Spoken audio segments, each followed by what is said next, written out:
M T world facts के मुअज़्ज़ज़ दोस्तों, मैं हूँ मारिया ताहिर। ड्रैकुला असल में कौन था और उसका सल्तनत उस्मानिया से क्या झगड़ा था? जी हाँ दोस्तों, सुल्तान मोहम्मद दोम की सल्तनत के मुकाबले में ड्रैकुला का मुल्क बहुत छोटा था, लेकिन उसमें अपने हुक्मरान होने का एहसास सुल्तान मोहम्मद दोम के मुकाबले में किसी तरह भी कम नहीं था। ये वो ज़माना था जब ड्रैकुला का खिताब एक एजाज़ था। आगे बढ़ने से पहले तज़किरा तारीख़ का, जहाँ दो ड्रैकुला का जिक्र मिलता है। एक वो जिसका हालिया दिनों में 26 मई को मनाए जाने वाले ड्रैकुला डे के हवाले से हर साल की तरह एक बार फिर दुनिया भर में मामूल से ज़्यादा जिक्र हुआ और उसकी तस्वीर शेयर की गई। ये ड्रैकुला अपने किसी शिकार की गर्दन में दांत गाड़े बैठा है तो कहीं नुकीले दांतों से टपकते हुए खून के साथ आसमान की तरफ देख रहा है। इस सिलसिले का आगाज़ सन 26 मई 1897 में ब्रेम स्टोकर के नावल की अशात के बाद हुआ, जिसमें खून पीने वाला ये ख्याली किरदार ड्रैकुला मुतारफ़ हुआ था। ड्रैकुला का ये किरदार तो शायद ख्याली था, लेकिन ड्रैकुला नाम बिल्कुल ख्याली नहीं था। जी हाँ दोस्तों, तारीख़ में ड्रैकुला कहलाए जाने वाला शहज़ादा जिसने अपने वक़्त की सुपर पावर के सुल्तान का मुकाबला किया था, एक तरफ अपने मुजालम की वजह से बदनाम हुआ तो दूसरी तरफ उसे रोमानिया में कौमी हीरो का दर्जा भी दिया गया।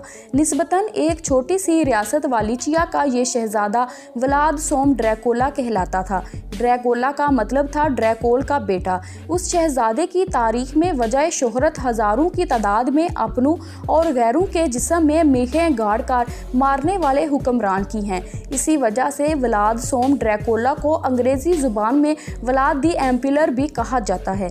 दिलचस्प बात यह है कि तारीख़ बताती है कि बचपन में फ़ातेह सुल्तान मोहम्मद दोम और ड्रैकुला का कुछ वक़्त इकट्ठे भी गुजरा और उस वक़्त उनके उस्ताद भी एक ही थे। एक तरफ मुख्तलिफ बराज़मों पर फैली मुसलमान सल्तनत का शहज़ादा और वली अहद, और दूसरी तरफ यूरोप में उस सल्तनत की कई ताबे रियासतों में से एक मसीही रियासत के हुक्मरान का बेटा।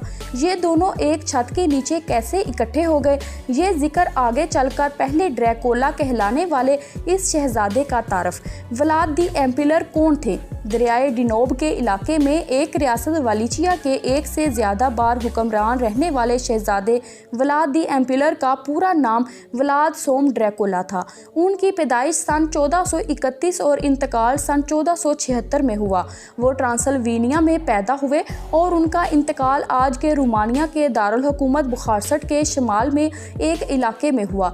ड्रैकुला का ज़माना उस्मानी सल्तनत में दो अजीम सुल्तानों मुराद दोम और मोहम्मद दोम का ज़माना था।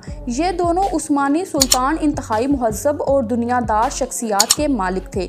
वो दूर अंदेश सियासतदान थे जिन्होंने उस ज़माने में यहूदियों और दीगर मजहबी अक़लियतों को पनाह देकर यूरोप को मजहबी रवादारी का सबक सिखाया था। जी हाँ दोस्तों, जब रोमन कैथोलिक चर्च इन अक़लियतों पर मुजालम ढा रहा था, व्लाद के वालिद व्लाद दोम ड्रैकोल थे।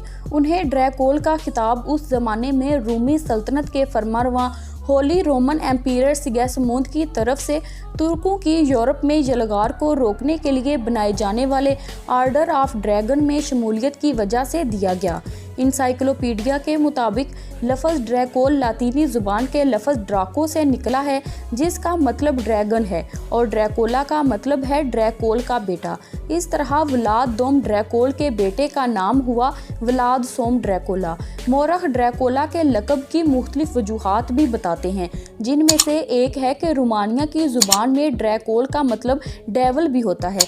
ड्रैकुला सन 1442 से सन 1448 तक सल्तनत उस्मानिया में रहे और फिर वो अपने वालिद और बड़े भाई के कत्ल पर वापस वालिचिया आए। ड्रैकुला को अपने वालिद के तख्त पर बैठने में वालिचिया की अशराफिया समेत अपने छोटे भाई की मुखालफत का भी सामना था, जिन्हें सल्तनत उस्मानिया की हमायत हासिल थी। वो सन 1448 में पहली बार हुक्मरान बने, लेकिन उन्हें जल्द ही हटा दिया गया और फिर उन्हें अपने वालिद की गद्दी हासिल करने में 8 बरस का अरसा लगा।